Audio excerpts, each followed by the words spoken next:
Hi, this is Mike Maloney, and something big happened last week, and I usually track this and report on it right away, but I was actually in the middle of getting rotator cuff surgery, so I was in the operating room when this happened.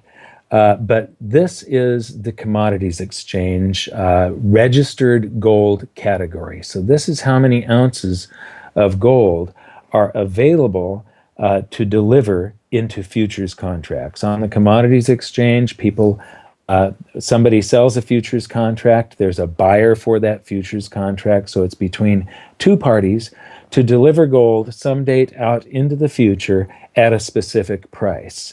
And when that contract comes due, the party that bought it has the right to either settle in cash or ask for their gold.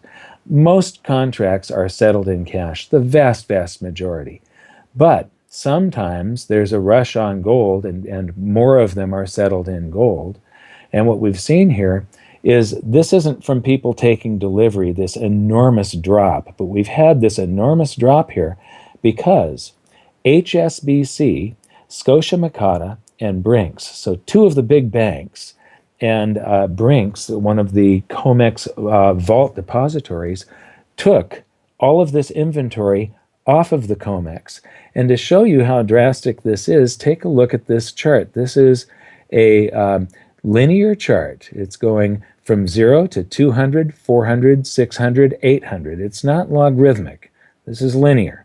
So this is getting close to zero. And I mean, you go back all the way back to 2014 here. It's never been this low. I don't have all of the data going back, but it's like 20 years or more since it's been this low.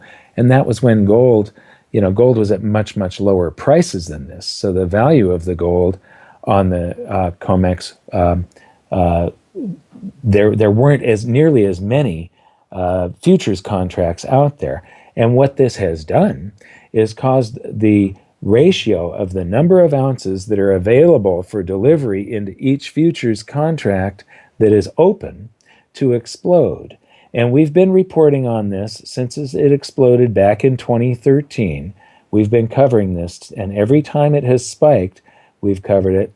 I sort of missed, I wasn't available the day last week when this exploded to 542 claim checks for every ounce of gold. In other words, for each ounce of gold that exists available for delivery on a futures contract on the commodities exchange, there are contracts where there's 542 ounces that have been sold, all thinking that they can all lay claim to that same 1 ounce of gold. This is a disaster waiting to happen, and a force majeure on the COMEX would cause the price of gold and silver to spike.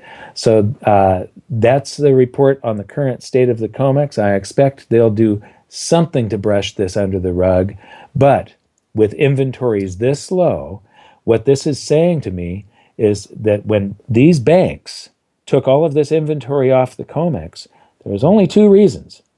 Either they don't want this gold sold at the current prices, and this shouldn't matter to them that much because most of these banks have the gold that's on the COMEX hedged, and so it's they're making a spread on it. When they sell it, it doesn't matter really at what price that it was sold at. They're going to sell it for a certain percentage over what they bought it for.